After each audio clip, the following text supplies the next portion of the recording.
자, 갑니다. 우리 지난주에 4세기 있잖아요. 그죠? 자, 5세기는 여러분이 공부하셨을 거라고 믿고 오늘은 6세기를 한번 해볼 텐데 6세기 어느 나라 중심으로 할 거냐면 지난주에는 우리가 지난 시간에 공부했던 건 고구려하고 백제 뭐 이렇게 했다고요.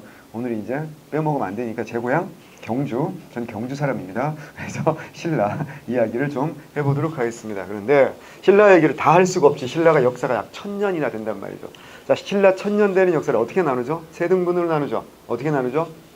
상대, 중대, 하대 이렇게 나와요. 우리가 곤충이면 머리, 가슴, 배 이렇게 나올 텐데 상대, 중대, 하대 이렇게 나온단 말이에요. 그래서 상대, 중대, 하대 중에서 오늘 공부할 내용들은 주로 상대인데 박혁거서부터 공부할 이유가 없어요. 왜? 기록도 제대로 남아있지 않기 때문에 신라가 본격적으로 발전을 여러분 알다시피 4세기 역사는 공부했잖아요. 우리가 뭐야? 뇌물, 마립간 때. 뇌물, 마립간에서 제일 중요한 건 뭐라고요? 마립간입니다. 마립간. 마립간의 칭호가 제일 중요합니다. 그죠? 그 전까지는 뭐였어요? 이사금이었고요. 이사금은 뭐예요? 이빨금이라고 얘기했던 기억나죠? 자, 그럼 마립간은 뭐야? 자, 봐봐. 우리 산 올라가면 여기 산 꼭대기라고 하죠. 쏙 들어간 데 뭐야? 골짜기라고 하잖아. 그래서 이게 산 봉우리가 높으면 골짜기가 깊은 법이거든요. 무슨 말인지 아세요?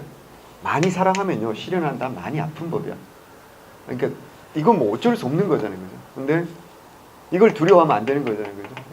도전은 끝없이 해야 되는 거예요. 진짜 루저는 공부하는 사람들한테 미안한데 진짜 연애 루저는 연애에서 실현한 사람이 아니에요. 실현한 그 상처 때문에 새로운 사랑을 시작하지 못하는 사람이 진짜 루저죠. 여기 다 계십니다. 자, 그래서 한번 쫙 한번 비춰주세요.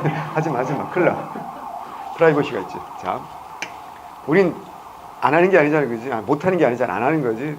합격하고 난 다음에 자, 그럼 뭐야? 꼭대기는 뭐라고 해요? 우리 마루라고 하잖아. 안 그래요? 호두 맛의 정상 호두마루, 체리 맛의 정상, 체리마루라고 하잖아요. 지금 국어 시간 아니에요. 국어는 오전에 했잖아요. 그지? 마루야. 마루. 마립은 무슨 뜻이라고요? 마루라는 뜻이. 그럼 간은 뭐겠어? 여러분 다 아는 거잖아. 칸. 징기스 칸. 유목민족이 두목을 뭐라고 해요? 칸이라고 하지 않습니까? 그래서 신라라는 나라는요. 왜 혹시 인터넷에서 경상도 애들 욕할 때 주로 쓰는 욕이 뭐죠? 개쌍도 흉노족 이 말을 씁니다. 형 야구 좋아하시는군요. 우리 야구 이제 네이버 이제 야구 보면서 댓글 달 때 삼성이나 롯데 특히 삼성 애들한테 그런 욕이 굉장히 많이 달리죠. 왜 잘한 줄 아세요? 제가 삼성 팬이에요. 그래서 제가 고향 경주 아니에요. 그래서 어릴 때부터 원년부터 이제 삼성 팬이었는데 지금 별로예요. 자, 어쨌거나 신라는요 분명히 신라의 왕족 생각해봐요. 신라의 건국 이야기를 잘 봐. 박역거세. 그래요? 태어날 때 어떻게 태어났다고요? 그죠? 옆에 누가 있었다고요? 소가 있었어요? 말이 있었어요? 말이 있었어요. 안 이상해요? 우리 유목민족이 아니라 뭐야? 농경민족이잖아. 농경민족이면 옆에 누가 있는 게 정상이야. 어차피 소든 말이든 알 낳는 애들은 아니잖아. 소든 말이든 포유류이기 때문에 새끼를 낳는데 알로 태어났고 옆에 소가 아니라 뭐가 있다고요? 말이 있었다라는 건 무슨 의미겠어요? 유목민족과 아주 밀접한 관련이 있다 라는 걸 보여주는 의미가 되는데 그래서 뭐야? 우두머리도 뭐야? 칸이라고 하는 거야. 그래서 마리칸이야. 그럼 마루든 칸이든 결국 뭐야? 같은 말이지.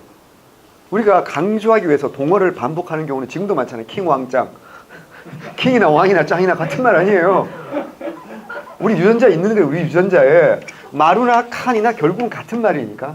그럼 무슨 말이야? 이걸 우리가 번역할 때 뭐라고 번역하는 거야? 대, 수, 장이다. 이렇게 번역하는 거 아니야. 이것도 봐봐. 대가리다, 크다, 짱이다. 크다, 대가리다, 짱이다. 뭐 같은 말이겠지. 결국은 동어 반복인 거고 그만큼 무슨 권이 강해졌다? 왕권이 강해졌다라는 걸 보여주는 겁니다. 역사는 원래 재밌는 과목이에요. 근데 우리가 워낙 재미없게 배워서 선입견이 있는 거지. 근데 알고 보면 재밌다니까. 자, 그러면 이러면서 356년에 즉 위한 뇌물 그 전까지는 뭐야? 이사금에서 마립간이라고 하게 된다는 거. 그만큼 뭐야? 왕권이 강해졌다는 얘기고 왕권이 강해지면 제일 먼저 뭘 해야 될까요? 세습을 하는 거지. 그래서 박씨, 석씨, 김씨 이렇게 이게 순서대로 가는 건 아니고요. 중간에 왔다 갔다 하거든요. 누가 왕 되겠어? 센 놈이 왕 되는 겁니다. 그랬다가 이제는 누가 이제 김씨가 왕이는 뭐야? 독점적으로 세습하게 된다라는 겁니다. 이게 17대 뇌물 마립간 대단히 중요하죠. 이게 4세기야. 그 다음에 이제 호명그릇으로 대표되는 고구려의 도움을 받아서 외의 침략을 물리쳤다는 거. 요거 정말 중요하고요. 그때부터 고구려의 간섭을 한동안 받게 되는 거죠. 신라는. 5세기는 뭐하죠? 우리 지난주에 했잖아. 5세기는 누구의 세기야? 장수왕의 세기잖아요. 5세기는 거의 통째로고 장수왕의 세기이기 때문에 뭐 해야 돼? 버티는 거지. 이건 이제 너무 이제 비속어일 수도 있는데 흔히 그런 말 하죠. 버티는 거. 여러분 시기 인생을 살다 보면 잘 버텨야 될 시기가 있어요. 두 글자로 존버. 뭐 이렇게 버티는 시기.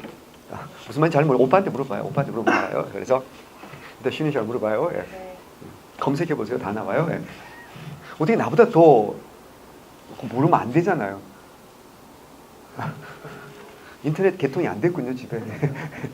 좋아요. 예. 공부할 때는 그것도 되게 좋은 거죠. 옛날에 고시 공부하는 사람들 어디 갔어요? 산에 갔어요. 산에 가서 뭐예요? 절에 가서 공부하는 거예요. 속세와 인연을 끊고.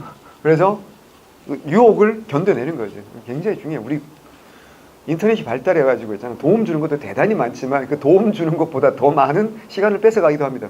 특히 오늘 같은 날, 그죠? 공부에 집중할 수가 없잖아요, 그죠? 밥 먹으러 가도 뭐 TV에서 계속 막 뚱뚱한 애 나와가지고 막 흔들고 막 이러고 있으니까 집중하기 힘들고 찾아보게 되는데 어쨌거나 버티는 게 5세기입니다. 그럼 신라가 이제 본격적으로 발전한 건 몇 세기일까? 6세기입니다. 6세기 누가 나와? 지, 법, 진 나옵니다. 지석진 아니에요. 걔는 임팔라고. 지, 법, 진. 지증, 법흥, 진흥. 자, 이제 6세기 갑니다. 6세기 역사를 신라 중심으로 보면 지증, 법흥, 진흥인데 요거는 그냥 문제 밭이라고 생각하시면 됩니다. 그죠? 항상 얘기하지만 법흥과 진흥, 지증 여기에서 문제를 내는 게 가장 어때요? 좋은 문제가 많이 나와요. 왜? 학생들이 헷갈리니까. 자, 하나만 물어볼게요. 상복법을 제정했다. 그래 봐봐 이러고 있잖아. 이러니까 틀리는 거야. 상복법 제정 언제입니까? 지증왕. 자, 봐봐 지금 지증왕 그럼 여러분 뭐야? 지증왕 13년 섬나라 우상국 그걸 생각하고 있죠. 뭐 복소? 우상국 복소. 누가? 신라장군 이사부 지하에서 노래방 가서 노래 좀 불러. 이런 건 당연히 해야 되죠. 그리고 뭐야? 덕업일신 왕라 사방 이래가지고 뭐야? 국호를 뭐라고 했다? 신라라고 했지. 그 전에 뭐라고 했어? 사로 또는 사로국 이렇게 했단 말이죠. 그래서 사라라고 하기도 하고 여러 가지 명칭으로 나옵니다. 또 뭐야? 이제는 마리간이 아니라 뭐라고요? 왕이라고 했다. 그죠? 이거 다 아는 거잖아. 다 아는 거잖아. 이 정도는 알아야지. 그리고 뭐 했다고요? 동시전 설치했다는가. 또 뭐야? 우경을 확대했다든가. 뭐 이런 것들 우리 기본적으로 알고 있어. 근데 상복법을 제정했다. 이것도 누구야? 지증왕입니다. 아셔야 됩니다. 처음 들어봐. 예. 자, 넘어갑니다. 자세하게 안 할게요. 더 나중에 또 할 거니까. 법흥왕. 법흥왕 우리 지난주에도 한번 했잖아. 숫자로 쭉 한다 그랬잖아요. 그죠? 그 중에서 특별히 알아야 될 거. 반드시 알아야 될 게 정말 많지만 아니 그 다 알아야 돼. 다 알아야 되는데 출제 빈도로 따지면 뭐가 제일 중요할까요? 중앙집권을 완성했으니까 뭐야? 율령반포라는 게 대단히 중요할 겁니다. 율령반포. 또 뭐? 법흥왕은 왜 법흥왕이라고요? 알아야 됩니다. 그래요. 여기서부터 시대 구분을 나누는 분이 계시잖아. 23대. 그래. 그 23대 법흥왕부터 28대 진더 여왕 때까지는 뭐야? 중고라고 시대 구분하잖아. 왜? 뭐 때문에? 이런 스님이잖아. 뭐야? 불교가 제일 중요하니까. 그래서 불교 뭐? 공인이야. 아주 헷갈리면 안 돼. 불교 전례는 언제라고? 눌지 마리간 때. 근데 알잖아. 고구려에서 묵호자라는 승려가 전해줬다라고 알려져 있잖아. 아우 주여. 자, 근데 공인은 되지 못했지. 누가 반발했으니까? 귀족들이 반발했으니까. 왜? 불교를 누가 주로 받아들여? 왕실에서 수용하잖아. 그럼 무슨 권이 가해지는 거야? 왕권이 가해지니까. 귀족들 입장에서 어때요? 싫겠지. 왜? 귀족들은 원래부터 믿고 있던 뭐야? 고유신앙이라는 거. 토속신앙. 이런 것들을 믿고 있었으니까 당연히 반발한단 말이죠. 그래서 누군가가 죽을 수밖에 없잖아. 잘 생각해봐. 불교가 들어온 건 고구려, 백제, 신라가 다 들어왔는데 순교자가 나온 건 누구밖에 없어? 신라밖에 없어. 왜 그럴까? 그만큼 신라는 왕권의 성장이 늦었다는 뜻이에요. 왕실에서 이걸 받아들이고 싶은데 고구려하고 백제는 왕권의 성장이 이미 빨랐으니까 일렀으니까 왕이 받아들이자 그러면 어때요? 귀족들한테 꿍시렁 하긴 하지만 뭐 어쩔 수 없지. 그리고 받아들였단 말이에요. 그러니까 순교자가 없잖아. 근데 신라는 어때요? 그만큼 귀족들의 반발이 심했으니까 어마어마한 이벤트를 겪은 다음에 불교가 공인된 거야. 그 이벤트의 희생자가 누구야? 바로 이차돈. 이차돈 기록이 여러 가지 나왔는데 21살, 22살, 26살. 한마디로 뭐야? 여러분보다 동생이었다는 얘기야. 20대 초중반 제일 많은 기록이 26살이에요. 근데 버펑이 어마어마한 사랑을 받는, 버펑이 100% 가까운 친구였다고요. 근데 이 친구하고 버펑하고 어때요? 짜고 치는 고스톱이었지. 그래서 결국 어때요? 불교가 공인이 되는 거라고. 근데 이렇게 극적으로 불교가 공인되었기 때문에 이 상황을 어떻게 한다고요? 극적으로 묘사를 해놓는 거지. 목을 잘랐더니 뭐 어떻게 한다고? 그래, 붉은 피가 아니라 뭐라고요? 흰 저지. 흰 저지라고 나와 있어. 삼국유사에 보면 흰 저지. 분수처럼 솟구쳤다 라고 나와 있거든. 뭐야, 백혈병 환자야? 왜 그래? 백혈병 환자도 피는 붉습니다. 더 놀라운 거 뭡니까? 목이 어때요? 목이 떨어져야 될 거 아니야. 여기 이과 있잖아. 자, 2분의 1 GT제곱. 중력 가속도라고 하잖아. 몰라요? 2분의 1 GT제곱의 속도로 떨어져야 되지. 근데 이 목이 어때요? 불끈 솟구쳐 경주 북쪽 금강산 꼭대기에 뚝 떨어졌다는 거야. 더 놀라운 건 사방이 깜깜해지면서 하늘에서 꽃비가 내렸다는, 정말 낭만적인 이야기가 전해지고 있어요. 이건 뭐라고? 진짜로 그랬다는 게 아니잖아요. 그죠? 그만큼 어때요? 극적으로 공인됐다는 걸 보여주는 거지. 요런 게 어디 그려져 있다고, 새겨져 있다고? 백률사란절.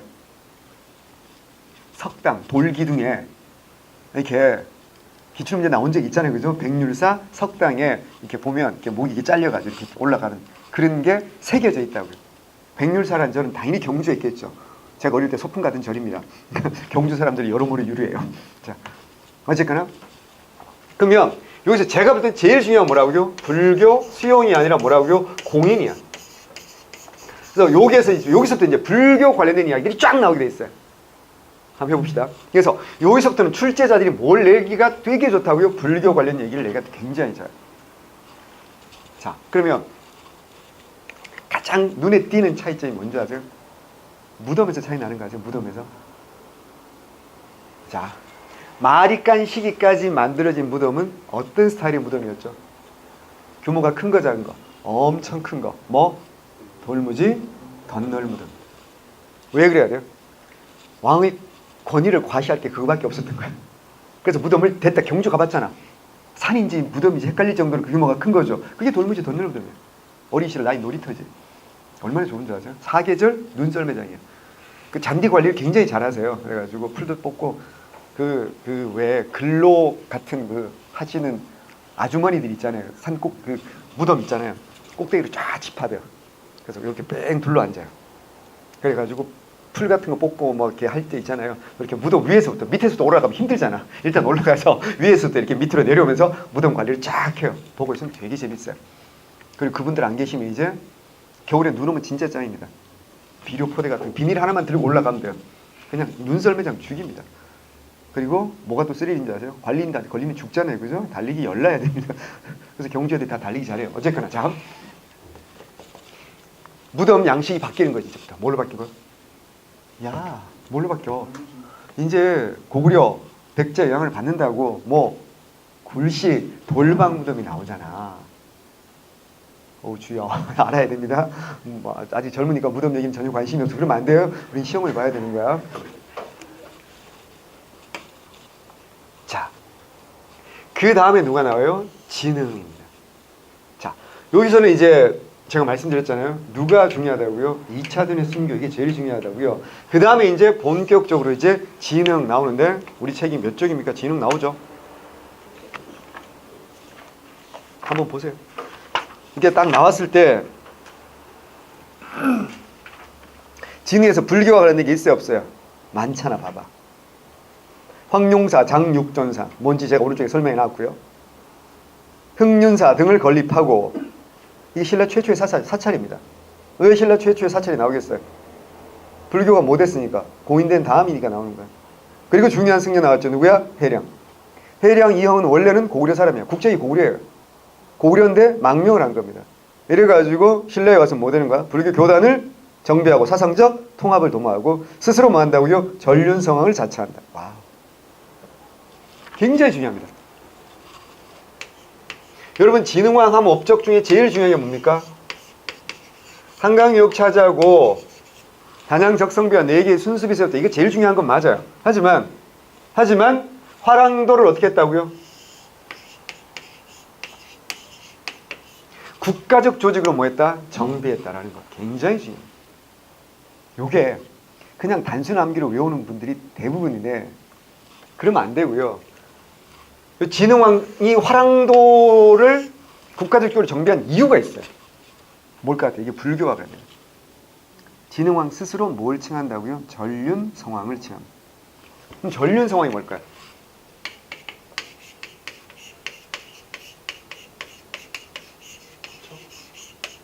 이거는 무슨 윤자야? 불교에서 수레바퀴 윤자. 수레바퀴를 전후 좌우 어디로든 굴려서 온 세상을 뭐 할 수 있다? 정복하는 최고의 정복군주를 전륜성왕이라고 합니다.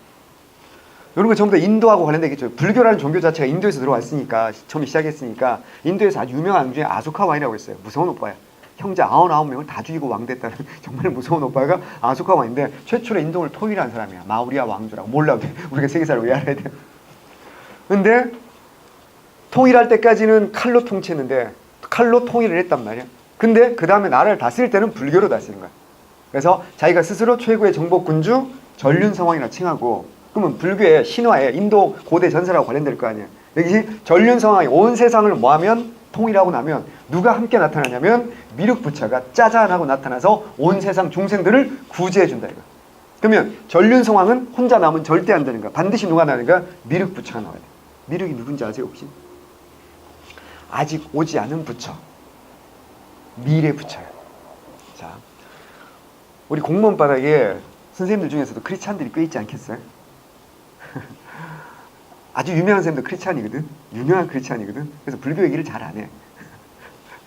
하는데 강의를 하긴 하는데 자기가 크리스찬이니까 불교를 좀 자세히 강의하면 왠지 좀 이렇게 막 그런 거 있지 않나? 좀 모순적인 느낌이 들 수도 있지 않나요? 예. 어쨌거나. 그러면 저는 경주 출신이기 때문에 전 불교 신자는 하지만 되게 친근하죠. 예. 그냥 뭐 맨날 소풍 가는 게 절이었고 초파일 되면 절에 가서 밥 얻어먹는 게 너무 당연하다고 생각했기 때문에 절밥이 되게 맛있어요. 특별한 게 없는데. 왜 맛있게요? 산에 있거든. 산에 걸어 올라가야 되거든. 힘들고 배가 고픈 거야. 뭐가 안 맛있어? 다 맛있지. 특별한 맛이 있는 건 아닌 것 같아요. 어쨌거나 다시 잘 들어야 돼. 그래서 미륵부처가 뭐냐면 석가모니 부처님께서 BC 5세기에 오셨잖아요. 그래가지고 깨달으시고 중생들을 구제하셨는데 아직도 못 다 구제한 중생이 너무 많잖아요. 여기 많잖아요. 여기 다 있잖아요. 그래서 석가모니 부처님이 돌아가신 다음에 56억 7천만 년을 기다려서 56억 7천만 년. 그 후에 우리는 어떻게 될까요? 죽는 것 정도 지구가 가스 폭발해서 지구가 없어질 겁니다. 아마 50억 년쯤 후면 없어진다고 그러거든요. 근데 56억 7천만 년을 기다려야 된대요. 무슨 의미일까요? 뻥이죠. 우리가 중국 애들이 뻥이 세다고 착각하는데 중국 애들 뻥은요 인도 애들 뻥에 비하면 거의 귀염둥이 수준입니다. 인도 애들 뻥 이렇게 세요. 그러니까 이제 숫자가 너무 많은 뭐야? 숫자가 의미가 없는 거잖아. 그래서 흔히 뭐야? 이건 말세가 도래하면 그렇게 번역을 하는 거야. 세상에 종말이 왔을 때 어떻게 한다고요? 짜잔하고 나타나서 우리를 구제해준다. 그래서 이 양반이 와서 딱 강의를 3번 한대. 3번 강의해서 온 세상에 100억 넘는 우리처럼 불쌍한 중생을 다 구제해준다. 그럼 56억 7천만 년 기다려야 되지. 그냥 기다린다고 되는 게 아니지. 딱 강의 3번 해서 100억 명 이상의 중생을 구제를 해야 돼. 쉬운 일이 어려운 일이야. 우리가 일주일에 2번씩 만나서 이렇게 막 열심히 강의하지만 내가 여러분 구제하는 것도 쉬운 일이 아닌데. 절대 강의를 얼마나 잘해야 되는 거야. 이거 말도 안 되는 거잖아요. 그래서 이 미륵이라는 오빠는 자신의 운명이 너무 가혹한 거야. 그래서 하늘의 33천 중에 하나인 도솔천에서 지금 뭐 하고 있겠니? 고민스럽겠지. 그래서 뭐 하고 있어? 어쩌면 좋을까? 이러고 있는 거야. 이게 그 유명한 뭐야? 금동 미륵보살 반가 사유사인 거야. 이 오빠가 고민하는 이유가 있다고. 자신의 운명이 너무 가혹하기도 하고 어떻게 강의 준비를 골똘히 하고 있는 거라고.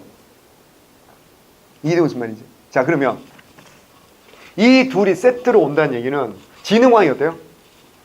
신라 최고의 정복군주잖아. 그러니까 현실적으로 전륜성왕을 자처할 수 있지. 우긴다고. 근데 그러면 사람들이 뭐라 그래? 전륜성왕은 혼자 다니는 애가 아닌데 우리는 알래나? 플라이 투 더 스카이 알아요? 봐봐. 역시 우리 친구들이 하자. 환희 혼자 오면 안 되지. 누구도 같이 와야 돼. 브라이언도 같이 와야 되잖아. 봐봐. 정말 좋다. 반갑다 친구야. 요새 애들은 모르잖아. 요새 애들은 모르는데요. 예. 요새는 듀엣으로 하는. 아, 있다. 놀아줘. 놀아줘는 아세요? 놀아줘 또 이제 파트너 바뀌었더라고 이번에.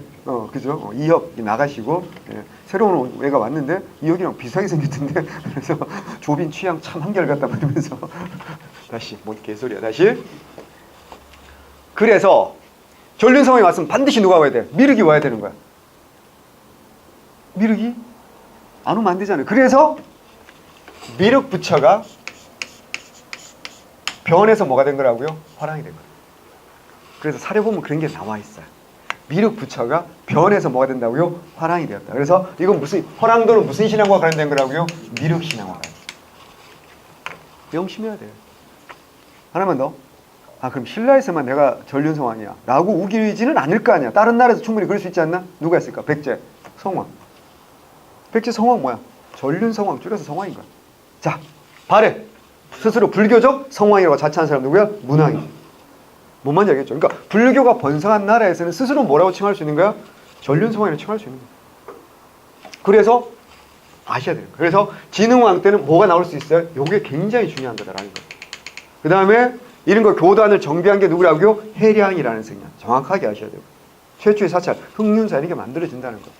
황룡사, 장육존사 이런 게 만들어진다는 거. 이 다 뭐가 관련된 거라고요? 불교가 관련된 거. 그러니까 아니 물론 정치에서 아까도 얘기했지만 단양적성비라든가 4개의 순수비 이거 모르면 안 되는 거지. 그건 기본인데 그건 기본 중에 기본이고 요 시기는 공부할 때 뭐를 눈여겨봐야 된다? 불교를 눈여겨봐야 돼. 그래서 아들 이름도 큰아들 동륜이라고 했잖아. 둘째 아들은 사륜이야. 왜 뭐가 들어가? 뒤에 뭐가 들어간가? 륜자가 들어가잖아. 수레바퀴란 뜻이야. 자기가 뭐야? 전륜성왕이기 때문에 아들 이름도 이렇게 지은 거라고. 근데 동륜은 신라 최초로 태자로 책봉이 됐어요. 근데 왕이 되지 못하고 죽었어요. 그래서 동생이 왕이 돼요. 사륜이가 왕이 되는데 이 아이가 누구냐? 진지왕. 진지충이죠, 그죠? 너무 진지해 보이지 않나요? 근데 놀랍게도 그러니까 진흥이 540년부터 576년까지 왕하거든요. 근데 진지는 딱 6, 7, 8, 9 왕된 지 횟수로 4년 만에 쫓겨납니다. 삼국사기가 삼국 유사의 기록이 약간 다른데 어쨌거나 결론은 뭐라고요? 쫓겨나. 죽었어 쫓겨났냐 쫓겨나서 죽었냐 뭐 그 정도 차이밖에 없는데 어쨌거나 왕된 지 4년 만에 쫓겨났는데 이유가 뭐라고요? 정치가 음란해서. 인정하세요? 말이 돼요? 왕은요 경건해야 돼, 음란해야 돼. 왕이 경건하면요 왕조가 끝나지 않겠습니까? 자, 왕은 여자를 좋아해야 돼요, 싫어해야 돼요?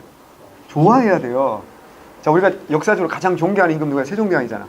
세종대왕 여자를 안 좋아했어요? 아니요. 세종대왕이요 18남 4녀를 주셨어요. 자, 조선 전기에 세종만큼이나 훌륭해서 나라의 기틀을 완성했다? 성종 있죠. 16남 12녀를 주셨어요. 28남매 무려. 근데 우리가 어느 누구도 세종과 성종을 음란하다고 말하는 사람 없잖아. 훌륭한 임금이라고 하잖아. 아니 왕은요 여자를 좋아해야 되고 아들을 많이 낳아야 돼. 자식을 많이 낳아야지. 확률적으로 생각해봐요. 아들이 많아야 그 중에 똘똘한 놈으로 왕위를 물려주기가 좋을 거 아니야. 자, 근데 이거 뭔가 어때요? 권력투쟁에서 밀려났다는 인상을 지울 수가 없어요. 예전에 혹시 미실이라는 드라마 기억나세요? 선덕여왕. 거기 보면 이 모든 걸 누가 주도하는 거야? 미실이가 주도해서. 미실이가 주도해가지고 요걸 만들어가는 뭐 그런 컨셉으로 나오거든요. 그 드라마의 원작이 되는 게 뭐냐면 화랑새기라는 작품이에요. 화랑새기 누가 썼죠? 김대문. 그 오빠. 화랑새기, 고승전 이런 거 외워야지. 한산기 이런 거 외워야 되지. 계림적정, 악봉까지 5개는 외워줘야 됩니다. 김대문. 오이, 이러면 안 되는 거야. 자, 다시. 괜찮아. 다 알면 왜 여기 앉아있겠어요, 그지? 앞에 와서 강의하고 있겠지? 내가 앉아있고. 자, 괜찮아. 어렵다고 생각하지 말고, 계속 제가 여러분한테 왜 자극을 주는 거야. 이렇게 공부를 이렇게 해야 된다. 어딘가는 숨어 있잖아요. 그지? 이제 꺼낼 수 있고 한 번 더 생각하고 두 번, 세 번. 그래서 시험장 갈 때까지 계속 뇌를 활성화하는 거야. 그래가지고 시험장 가서 내가 싹 쏟아내고 그다음부터 내가 싹 포맷하는 거 잊어버린 거야. 합격한다면 이거 아무 의미 없잖아요. 그죠? 우리 막 맛집 리스트 다시 채워야 되고 뭐 이렇게 이 가을에 가봐야 될 곳 전국 여행지 10곳 뭐 이런 데 머리 다시 채워야 되기 때문에 이런 거 다 잊어버려도 되는데 지금은 외워야 돼. 자. 그래서 왕이가 어떻게 하냐면 쫓아냈기 때문에 이쪽에도 아들이 있었겠죠. 아, 이 음란한데 왜 아들이 없겠어? 있는데 왕이가 어때요? 이쪽으로 가는 거예요. 이게 누굴까요? 진평. 하나 더. 진지왕을 쫓아냈다. 어디서 쫓아냈을까? 반상회에서? 뭐? 바베. 진골들이 모여서 회하는 뭐야? 바베큐에서 왕을 폐위했다라고 나와 있단 말이야. 이거 알아야 된다고. 자, 그 다음에 진평왕은 579년부터 632년까지 왕을 대단히 오래 합니다. 자, 여러분이 진평왕이면 어떻게 해요? 어떻게 보면요. 잘 생각해봐. 어떻게 보면 조카가 삼촌을 제낀 거야. 그럼 어때요? 정통성이 좀 취약하지 않겠습니까? 그럼 어떻게 해야 돼? 정통성을. 그렇죠. 만들어야 되는 거지. 그게 정치지 뭐야. 없으면 만들어야 되는 거지. 근데 지금은 무슨 교시더라고요? 불교시래요. 그럼 정통성을 어디서 만들어야 돼? 불교에서 만들어야 되는 거야. 그래서 진평하면 생각나는 게 뭐지? 그렇죠. 진종설이라는 거야. 진종설이 뭐야? 하늘? 진종설이 뭐야? 진평왕기가 성골. 맞는데 틀린 말은 아닌데 진종설의 진짜 의미는 뭐냐면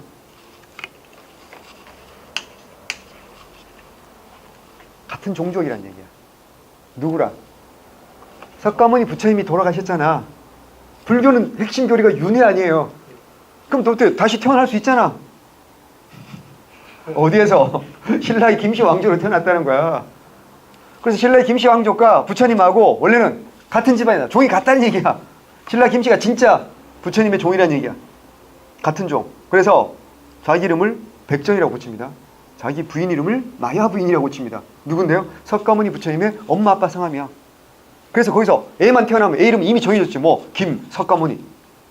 딱 정해놓고 열심히 생산활동을 했어요. 문제는 아들이 안 태어나. 딸만 태어나는 거야. 어떻게 해? 딸만 태어나 어떻게 해? 근데 불교에서는 봐봐. 깨달으면 누구나 부처가 될 수 있는 거지. 그게 남자 여자 구별하는 건 아니. 불교는 평등 그 자체의 종교 아닌가? 그러면 여자라고 왕 되지 못하라는 법이 없지. 그럼 어떻게 해야 돼? 여자라도 뭐라고요? 이 사람은 누구니까? 부처님이니까. 뭐가 돼도 되는 거야. 왕이 돼도 되는 거지. 왜냐면 당시 신라는 뭐야? 왕족 불 아니에요 또. 그래서 뭐라고요? 여자이지만 뭐야? 최초로 왕이 되는 게 이게 뭐라고요? 선대. 명심해야 돼요. 자, 그러면 진평왕 때는 진종설이라는 게 있고요. 또 하나요. 진종설 말고 진평왕 때 주로 활동했던 승려가 있잖아. 누굴까? 원광이. 그럼 이때부터는 무슨 불교가 아주 강해지는 거야? 호국 불교가 아주 강해지겠죠. 자, 원광은 뭐 했어요? 세속오계. 그래요. 세속오계. 또 스님인데도 불구하고 외교문서를 쓰죠. 출사표는 전쟁 나가기 전에 이렇게 삼국지에 보면 제갈공명의 출사표가 굉장히 유명하죠. 삼국지 너무 많이 봤어. 삼국지 보셨죠? 안 봤는데 출사표를 알아요? 훌륭하다. 오빠 막 이해가 안 되죠. 그 삼국지 출사표가 대단히 제갈공명이가 여기 위나라 정벌 하면서 유선이라는 그 어린 황제한테 유비의 아들이잖아요. 그죠? 출사표 아주 명문장 지어가지고 바치고 이제 가잖아. 갔다가 이제 사마이한테 이제 막히죠. 그죠? 걸사표라고 합니다. 걸사표. 예. 걸사표는 뭐죠? 수나라에게 고구려를, 군대를 일으켜서 고구려를 쳐달라라고. 이 점령으로 차도 살인지게죠. 자기가 직접 죽이지 못하니까 다른 사람 시켜가지고 죽여주세요. 이걸 누가 했다고? 스님이 했다고. 이게 말이 돼? 스님이 어때요? 아무리 내 마음이면 저 새끼 좀 청부살인. 킬러한테 돈 주고 쟤 좀 죽여주세요. 누가? 스님이. 이게 말이 안 되는 거잖아. 불교에서 제일 핵심 교리가 불살생인데 근데 스님이 왜 이딴 짓을 해? 뭐야? 호국불교. 불교 자체 교리보다는 뭐가 더 중요하다? 내가 살고 있는, 터전하고 있는 이 나라의 국가의 발전과 안전이 훨씬 더 중요하다. 내가 살고 있는 이 국가가 훨씬 더 중요해. 이게 호국 불교 아니고 국가를 보호한다. 원광은 그래서 세속오개. 세속오개 보면 또 뭐 나와? 살생유택이라고 나오잖아. 살생유택. 사람 죽이라는 얘기야. 죽이지 말라는 얘기야.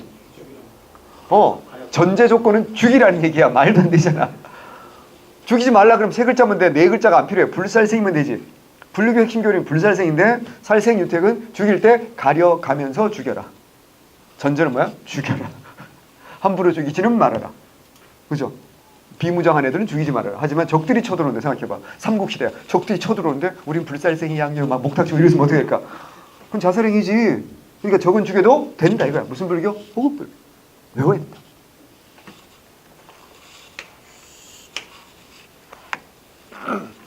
자, 그리고 왕위를 딸에게 물려줍니다. 우리 역사에서 몇 번째입니까? 첫 번째. 우리 역사에 수도 없이 많은 왕조가 있었지만 여왕인 나라는 딱 한 나라밖에 없어. 어디? 신라. 그 중에서도 첫 번째로 왕는 사람이 누구야? 선덕이야. 쉬운 일이었을까? 어려운 일이었을까? 대단히 어려운 일입니다. 우리가 앞으로 공무원 될 거잖아요. 그지? 그럼 민원인들이 와가지고 이거 해주세요, 이거 해주세요 막 그런단 말이야. 그때 우리가 거절할 때 거절 신공이 있을 거 아니야. 딱 한마디면 좋게. 이것만 선배들 이거 외우라 그럴까? 뭘까? 전례가 없습니다. 그치? 전례가 없습니다 라고 말하면 민원인이 좀 아는 사람은 그냥 돌아가. 그럼 뭐라고 해? 철없는 민원인은 뭐라고 해? 이거 만들어주시면 안 되나요? 나는 어때요? 내가 왜? 내가 왜 위험 부담을 쓰고 이거 내가 왜 첫 번째 케이스가 돼야 돼? 뭐든지 첫 번째 하다 보면 실수가 생길 수도 있지. 내가 법 검토를 잘못해가지고 내가 잘못할 수도 있잖아. 그래서 전례가 없습니다 라고 말하면요 할 말이 없어요. 그래서 법관들도 보면 법이란 게, 법전이란 게 모든 케이스가 다 있지 않기 때문에 뭘 중요시해요? 선배 법관들이 어떻게 판결했냐, 판례라는 게 있잖아. 그 판례라는 게 대단히 중요하지 않습니까? 그거 참고를 해가지고 하는 거잖아. 근데 우리 공무원들은 선례가 없습니다 라고 하면 끝이라니까. 선례가 없어. 여자가 왕 된 적이 없다니까. 근데 여자가 왕이 됐잖아. 최초로. 쉬운 일이었을까? 어려운 일이었을까? 어마무시하게 어려운 일이었어. 그러기 위해서 또 뭘 한 거야? 자기 집안 어때요? 높여야 되는 거야. 자기 집안을 높여야 되고 얘를 석가모니급으로 만들어야 되는 거야. 이게 진종설이 필요했던 거고. 그래서 우리 집안은 다른 애들보다는 훨씬 어때? 성스러워. 누구 직계가? 진평왕의 직계가. 그래서 몬골 개념을 이때 처음 만들었을 거다. 성골 개념을 처음 만들었을 거다라고 보는 거야. 자, 성골, 진골 개념에 대해서 공부 안 하신 분들이나 비전공자들은 흔히 그런 말을 많이. 지금도 엄청나게 유통되고 있는 말이만. 엄마 아빠 중에 둘 다 왕조이고 뭐라고요? 성골이고. 둘 중 하나만 왕조이면 진골이다. 이런 얘기 많이 들어보셨죠? 혹시 그렇게 배웠나요? 잘못 배우신 겁니다. 그건 절대 잘못 배우신 겁니다. 그 주장한 사람이 누군지 아세요? 이병도야. 이병도 선생님이 그렇게 주장했기 때문에 이게 널리 퍼진 거야. 자, 증거 없어요. 놀라운 건 뭔지 알아? 이병도가 무슨 주의 역사학자야? 실증주의야. 실증주의면 뭐 해야 돼? 무슨 말인지 아시겠지? 이제 실증주의는 증거를 제시하는 게 실증주의 아니야? 근데 이렇게 주장했는데 제자들이 물어보죠. 선생님 증거가 뭔가요? 근거가 뭔가요? 100% 느낌적인 느낌이야. In my opinion. 내가 오래 역사 공부해보니까 그런 것 같은 느낌적인 느낌이 왔어 이거야. 정말 놀라운 건 뭔지 알아? 어느 누구도 제자들이 개길 수 없었다는 게 문제야. 그게 심각한 문제야. 나중에 더 이병도 얘기 나오면 할 얘기 많은데 나중에 할게. 지금 시간이 없으니까. 어쨌거나. 그러면 우리가 가장 믿을 만한 역사책이 3권 있어요. 첫 번째가 이 시대 삼국사기가 있고 삼국유사가 있겠지. 그리고 왜 국사편찬위원회라는 단체가 있었고 거기서 한국사를 편찬하기도 했다고. 지금 이제 거민정이 돼가지고 교육부에서 발행 안 하는데 최후까지 교육부가 발행했던 게 한국사입니다. 국사입니다. 자, 그러면 삼국사기에 보면 1대 박혁거세부터 28대 진덕여왕 때까지를 성골인 것처럼 써놨어. 삼국유사에 보면 23대 법흥왕부터 28대 진덕여왕 때까지를 성골이라고 써놨어. 하지만 현재 서울대학교 주도권을 장악하고 있는 교수들의 주장은 뭐냐? 26대 진평왕부터 28대 진덕여왕 때까지가 뭐다? 성골일 거다 라고 주장하는 게 우리 학계의 지배적인 학설입니다. 그러면 시작은 시험 문제 나올까 안 나올까? 안 나오지. 삼국사기, 삼국유사 다 다른데 뭐는 나와? 마지막이 나오는 거지. 어디가 성골이 끝난 거야? 진덕여왕 때 성골이 끝난 거야. 요건 확실한 거지. 그래서 시험 문제는 그거밖에 안 나오는 거야. 그래서 29대 누구야? 태종무열왕 김춘추 아니야. 진골이 왕이 되는 거죠. 그때부터 시대를 구분해서 삼국사기는 뭐라고? 중대. 삼국유사는 뭐라고? 하고. 하고라고 상고, 중고, 하고라고 시대 구분하는 겁니다. 무슨 말인지 모르셔도 됩니다. 대충 감만 잡으세요. 이번 텀은 그냥 죽어있던 역사 세포를 깨우는 거야. 그지? 그래서 근데 선덕여왕도 뭔가 불교와 관련된 게 있어야 될까 없어야 될까? 당연히 있어야 되겠지. 자기가 석가모니 부처님인데 불교와 관련된 게 없으면 되겠어? 뭐? 그렇지. 여기 누가 나와? 여기서 준현 스님이 와? 여러분 좋아하죠? 짜장. 짜장은 이름에서 딱 느낌이 오죠. 중국 유학한 사람이야. 짜장이잖아요. 그래서 중국 유학하다가 돌아오죠. 그래서 건의하죠. 뭘 만들죠? 황룡사. 황룡사는 누가죠? 그죠?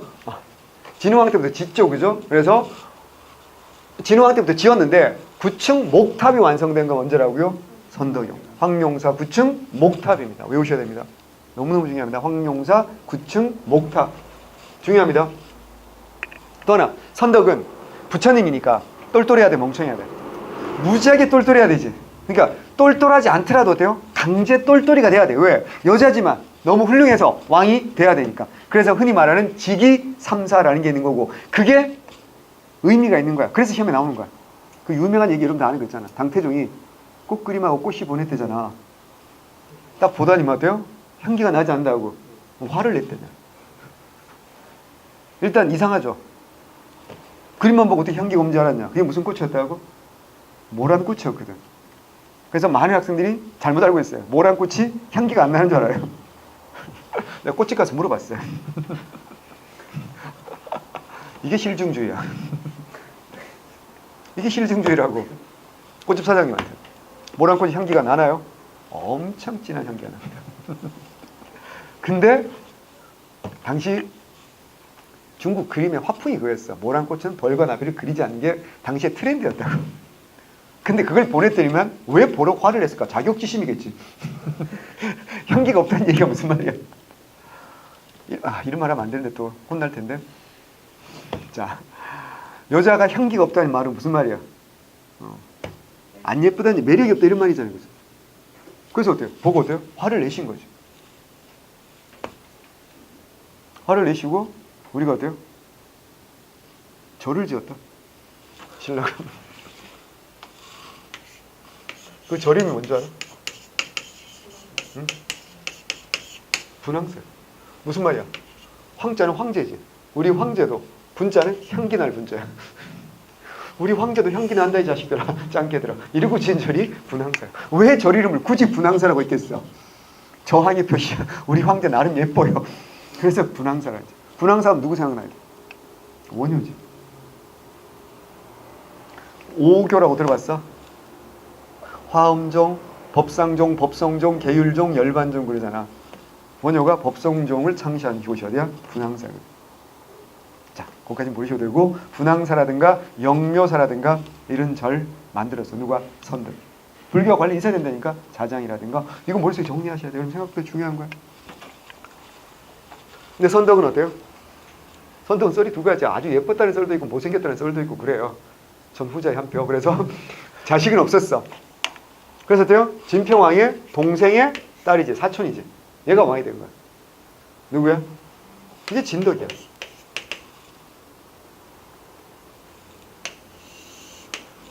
그러다가 28대 진덕. 여기도 어때요? 자식이 없이 죽어버렸단 말이야. 그리고 여기에서 여기로 넘어갈 때 있었던 아주 중요한 사건이 있지. 뭘까? 그래, 상대등 비담의 난. 선덕이 죽은 다음에 반란 일으킨 건지 비담이 반란 일으켜서 선덕이 열받아 죽은 건지는 정확히 알 수 없어요. 넘어가는 와중에 반란 일으켰는데 이 비담의 난을 누가 진압했지? 김유신. 이게 왜 중요한지 아세요? 김유신의 업적 중에서 굉장히 중요한 거 중요합니다. 그리고 이때 나오는 게 그 유명한 연 이야기입니다. 연. 생각해. 비담이 반란 일으켰지. 김유신은 정부군이고 비담은 반란군이야. 서로 팽팽하게 대치했다고. 근데 어느 날 별똥별이 크게 떨어진 거야. 김유신 진영으로. 알잖아. 별똥별이 떨어졌다. 큰 인물이로. 이때 선덕이 죽었을지도 모르지. 그럼 어때요? 정부군의 사이가 어때요? 뚝 떨어졌지. 자, 김유신이 어떻게 했을까? 꼼수를 씁니다. 큰 연에다가 밤에 불을 질러가지고 어떻게 하면 다시 하늘로 올린 거야. 오, 데이비드 카퍼필드야. 그래서 김유신은 전략이 주로 이래요. 김유신은 뭐 이순신처럼 하객진을 펼쳤다든가 이런 뭐 특별한 게 없고요. 주로 이런 거 잘해요. 그다음 마지막에는 뭐하죠? 나중에 뭐 자살 특공대 뭐 이런 거 화랑관창 이런 애들 보내가지고 사학이 올리고 뭐 이런 건데 어쨌거나 이래가지고 정부를 사학이 올려서 비담이난을 진압했다. 뭐 이런 얘기 들어보셨죠, 그죠? 그래서 여기까지 이제 끝나는 거죠. 그러니까 요때까지를 우리가 28대 요때까지를 중고 삼국유사에서 불교와 관련된 이야기들이 여기서 계속 왕들과 관련된, 이게 뭐 금방 잘린 사람 빼고 불교와 관련된 이야기들이 계속 나오고요. 이 무렵에 또 중국에서 활동했던 사람이 있어. 혹시 들어봤어요? 이 무렵 613년쯤에 태어났으니까 이 무렵에 중국에서 활동해서 아주 유명했던 사람이 누구냐? 원측이라는 사람. 자, 그러면 원효와 의상도 이 무렵에 태어났죠. 원효와 의상도 진평대 태어났습니다. 나이는 8살이 더 많아. 누가? 원효가 더 많아. 태어나서 이 사람들이 이제 뭐 당나라 유학을 간다든가 뭐 이렇게 활동을 하겠죠. 그래서 본격적으로 활동하는 게 이제 김춘추, 무열왕 넘어섰대요. 무열왕, 문무왕, 무슨 왕? 신문왕. 요 무렵까지 이렇게 활동을 했다. 이렇게 보시면 돼요. 그래서 그 원효와 의상은 태어날 때는 요때 태어났지만 활동 시기는 언제라고 보는 거야? 중대라고 보는 겁니다. 무슨 말인지 아시겠죠? 그래서 요 무렵에 중요한, 그러니까 요 파트를 공부할 때 여러분 불교를 빼고 설명할 수가 없다라는 거. 그래서 요거 한번 봐주시고요. 원칙은 중국에서 활동했습니다. 중국에서 측천무라는 아줌마가 살아있는 부처로 아주 추앙을 해가지고 우리 신라에서 계속 좀 귀국시켜 달라고 했는데 측천무가 꺼져 이래가지고 결국 중국에서 죽어요. 해신밀경소, 그 공부 많이 한 사람 들어봤을 겁니다. 구유식과 신유식의 갈등. 왜 불교에서 해묵은 논쟁이 중관학파와 유식학파의 해묵은 갈등이 있잖아. 이걸 한 차원 높은 수준에서 완벽하게 통합을 했다라고 하는 사람이 누구야? 원효 스님인 거고. 됐고요. 불교. 알았어. 안 할게. 하지 말라는 간절한 의미에 알았어. 그건 본 게임 들어가서 하는 거고 에피타이저 먹을 때 너무 배부르게 먹으면 안 되잖아요. 그죠? 예, 자, 조금만 더 얘기할게요. 진저왕도 아들이 있어야 돼 없어야 돼? 있어야 된다고 그랬어요. 그게 누구냐면 용춘이야. 외우는 거 아니야? 그 용춘도 아들이 있었겠지. 그게 누구냐면 여러분 다 아는 춘추야. 유승호지. 김춘추. 그러면 춘추는 생각해봐. 김춘추는 자 호가 뭘까? 변태의 손자잖아. 변손 김춘추 선생이지. 김춘추는 명예회복을 해야 돼. 만약에 우리 할배가 변태로 오해받고 쫓겨나서 죽지 않았다면 이 집안이 뭐 했어야 되는 거야? 왕 했어야 되는 거야. 근데 어때요? 삼촌한테 빼앗긴 거지. 근데 김춘추는 처신을 대단히 잘합니다.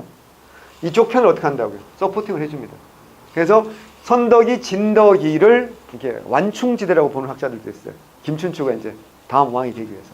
근데 자기 세력을 키우고 시간이 필요하지 않겠습니까? 그래서 김춘추는 큰 꿈을 가진 사람이에요. 아주 뛰어난 사람인 거 확실하죠. 근데 혼자서 왕이 될 수는 없잖아. 그래서 누구랑 손잡아? 유신하고 손을 잡는 거야. 왕따는 왕따를 알아본다고. 김유신도 왕따지. 왜 왕따죠? 가야계통이잖아. 자, 김유신 아빠가 김서현 씨. 김유신 할배가 그 유명한 김무력 씨. 알아야 된다. 이 김무력 할배가 업적이 뭐야? 성왕. 성왕을 전사시킨 무슨 전투? 관산성 전투. 뭔 말인지 알겠어요? 야. 그 신라가 진흥왕이 백제 성왕과 손잡고 한강역을 차지해서 반띵했지. 그럼 새로운 지역이 설치됐잖아. 그 새로운 지역을 뭐라고 불러야 될 거 아니야? 뭐라고 불렀어? 신주. 새롭게 설치한 주. 신라에서 주를 처음 설치한 왕은 누구지? 그래, 무슨 주? 실직주. 그래. 군주 누구? 이사부. 실직이 어디야? 삼척이야. 강원도 삼척이지. 거기서 동해안으로 우로오바 뭐가 있어? 울릉도. 그래서 울릉도를 이 큰 섬이 중국이라든가 외 세력에 넘어가면 신라가 위험하다는 걸 이제서야 깨달은 거야. 키가 커졌기 때문에. 그치? 그럼 뭐 세력을 설치한 주를 뭐라고 한다? 신주. 신주의 군주 누구야? 김무력이야. 이 형이 성왕과 관산선 정토에 맞짱을 뜨지. 그의 부하 고관 도도가 결국 성왕의 목을 베니다. 그 그 할배가 누가? 그 아빠가 누구야? 마지막 임금 구해왕 구영왕이야. 532년 금관가야.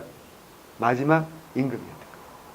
구영왕이 세 아들과 함께 항복을 하는데 세 번째 아들이 무력씨였고 그 아들이 서현씨, 그 아들이 유신씨인데 자 처음에는 어때요? 항복하는 왕족이니까 시급도 주고 진골충을 주고 했겠지. 문제는 시간이 갈수록 어때요? 신라의 골품제도 여러분 아다시피 승진은 안 되지. 올라는 못 가지. 강등은 되는데 그럼 언제든지 강등될지도 모르는 상황이잖아요. 생각해봐. 특히 무력 때는 그래도 어때요? 전쟁터에 나가서 공도 많이 세우고 했는데 김서현은 정말 개구력으로 나갑니다. 어떤 구력으로 나왔냐면 결혼할 때 있잖아. 진흥왕의 동생이 있어. 숙쿨종이라고. 신라 최고의 로얄 패밀리 아니에요. 그 숙쿨종의 딸과 서현이 눈이 맞은 거야. 문제는 이 집안에서 어때요? 망한 김씨는 김씨인데 얘들은 원래는 김의 김씨잖아. 그래서 짝퉁 김씨를 새려준 건 뭐야? 신김씨잖아. 경주 김씨를 줬는데 짝퉁이잖아. 이거는 진짜 오리지널 중에 오리지널이고 얘는 짝퉁인데 이거 격이 안 맞잖아.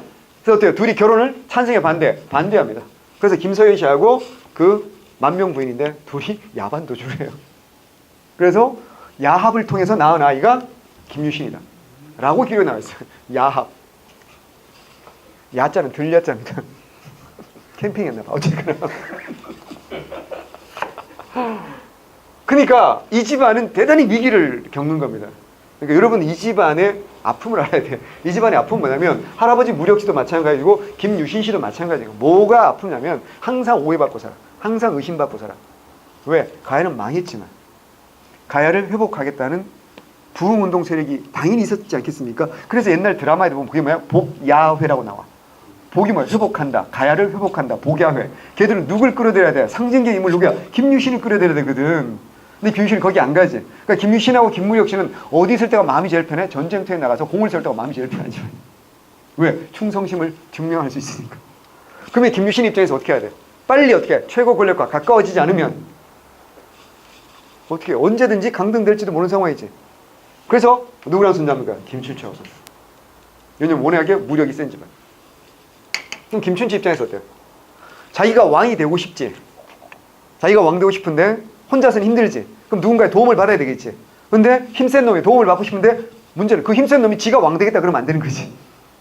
지는 왕 될 수 없는데 날 도와줄 수 있는 놈. 누가 최고야? 김유신이 최고야. 예, 얘는 오리지널이 아니니까 지가 감히 왕 되겠다는 생각 못 해. 김유신은 나중에 죽은 다음에 흥무대왕으로 추정되기는 하는데 그래서 이 둘이 이해관계가 딱 맞았던 거야. 왜냐하면 김춘추의 진짜 라이벌은 따로 있었거든. 그게 바로 자 진덕이 자식 없이 죽었단 말이야. 그럼 어떻게 해야 돼 이제? 왕을 뽑아야 되겠지. 예전같이 말이 뚝뚝 떨어지고 그러진 않잖아 이제. 알 떨어지고 나와 꿇어 막 이렇게 아니잖아 지금. 그럼 어떻게 할까? 뭐 할까? 화백회 하겠지 뭐. 화백회 상상해봐. 회전초밥이야. 왕관이 있다고 생각해봐. 자 회전초밥집이야. 왕관이 있어. 이렇게 쭉 돌아오는 거야. 그래서 이걸 이제 쓰면 이제 지가 왕이 되는 거야. 문제를 함부로 쳤다가 어떻게 될까? 몸과 몸이 분리가 돼 있지. 목과 몸이. 이때 최고의 라이벌이 누군지 아세요? 여러분 드라마에도 나와서 알천이야. 알천공이라고 있어. 그 알천이라는 오빠가 그 옛날에 드라마에서는 되게 꽃미남으로 나오는데 그건 거짓말이야. 이때 알천은 한 50대쯤 됐어. 엄청 공이 많았고 힘이 셌다. 화백회 할 때 산속에서 화백회를 하는데 호랑이가 나타난대. 다른 사람 다 도망가는 게 정상 아니야? 알천은 호랑이 꼬리를 잡고 이리 맺히고 저리 맺혀서 죽였대.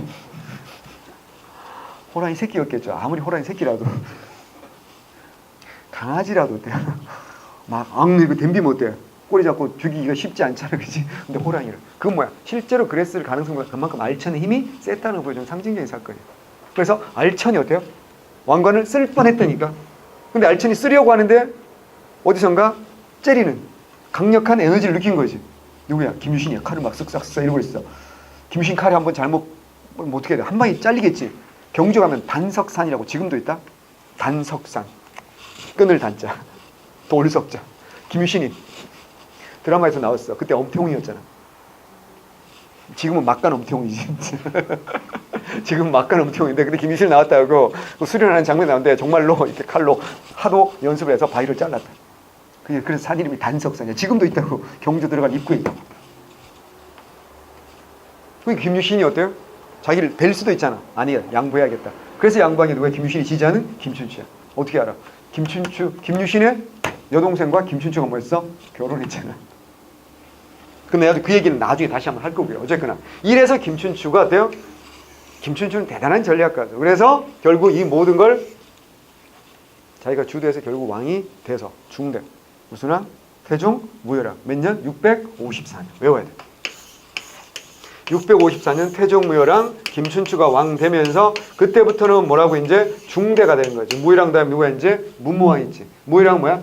백제까지 멸망시키고 죽었지. 자기 딸의 원수를 갚았잖아요. 그지? 고타수의 원수를 갚고 죽었고, 그 다음에 통일을 완성한 건 누구야? 나당 전쟁까지 다 한 건 누구야? 문무왕이고. 좀만 더 할게요. 외부의 적은 다 없앴지. 하지만 내부의 적은 아직도 남아있겠지. 그래서 흠돌이 같은 내부의 적들까지 다 죽이고 왕권을 엄청 강화시키는 왕이 누구야? 신문왕. 그래서 신라 중대의 제일 대표적인 왕이 누구야? 신문왕이지. 그 다음 뭐 효소왕도 있긴 하지만 뭐야? 성덕왕, 경덕왕 때까지가 전성기라고 볼 수 있는 거고, 마지막이 이제 해공왕이 피살되면서 중대가 끝나는 거죠. 그게 언제? 780년이고, 그 다음에 이제 선덕왕 김양상씨가 즉위하면서부터 이제 뇌물계가 즉위하면서 무열계가 아니라 뭐라고요? 뇌물계지, 그지? 그래서 뭐 신라 하대. 이때부터는 혼란스러우니까 155년 동안 왕이 20명이나 바뀌는 혼란스러운 시대였다. 뭐 여기도 이제 중요한 사건들이 많이 나오지만 오늘은 설명하지 않겠어요. 요 정도. 그래서 어디에 있냐면 6세기. 물론 여기는 이제 7세기까지 중력까지 왔지만 여기서부터는 이제 뭐가 공부를 할 때, 자, 불교 공부할 때요. 7급이 아니면 7급에서는 사실 교리 문제까지 나와요. 교리. 좀 어려운 교리 문제까지 나오는데, 그게 아니면 9급에서는요. 불교 교리까지 사실은 문제를 내면 안 되지. 왜 안 돼요? 우린 종교다원 국가입니다. 종교다원 국가예요. 불교 교리를 낸다는 건 대단히 폭력적일 수 있어요. 아니, 하나님 믿는 사람도 많잖아요. 전 그건 안 된다고 생각하는데 7급은 어쩔 수 없는데 9급은 그리까지 내지 않습니다. 그러면 불교에서 나오면 누가 나와? 교리 아니면 스님 나오겠죠. 그죠? 그건 뭐야? 절이라든가 문화재 나올 거 아닙니까? 뭘 공부해야 될까? 언제? 그러니까 불교 교리 자체보다는 이 양반이 언제 활동했냐. 그래서 문화재로 남아있는 게 뭐냐? 그의 사상이 뭐냐? 남아있는 사료가 뭐냐? 요걸 물을 가능성이 대단히 많아요. 그래서 얘기했지만 스님의 학설을 외우기보다 뭘 공부해라? 그 스님이 언제 활동했냐는 게 훨씬 더 중요하다는 거. 공부에는 순서가 있는 거야. 맨 마지막에 공부해야 될 게 이 스님의 교리야. 무슨 말인지 아시겠죠? 근데 그거 먼저 공부하는 건 공부의 올바른 순서가 아니라는 거. 언제냐? 그리고 뭐 했냐? 그러니까 뭐 했냐는 건 교리보다는 뭐라고요? 이 사람이 예를 들어 이런 거야. 황룡사, 구충목사 이런 거. 이런 게 시험에 나오는 거지. 그리고 뭐야? 알겠잖아.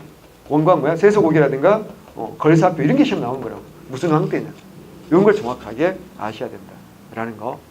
설명 못한 것들이 많이 있긴 하지만 일단 요 틀을 한번 6세기 신라는 6세기는 뭘 가지고 6세기 이후는 불교를 가지고, 그리고 아까도 말씀드렸지만 뭐 무덤, 거대한 규모의 돌무지 덧널 무덤이 이제 끝나는 거예요.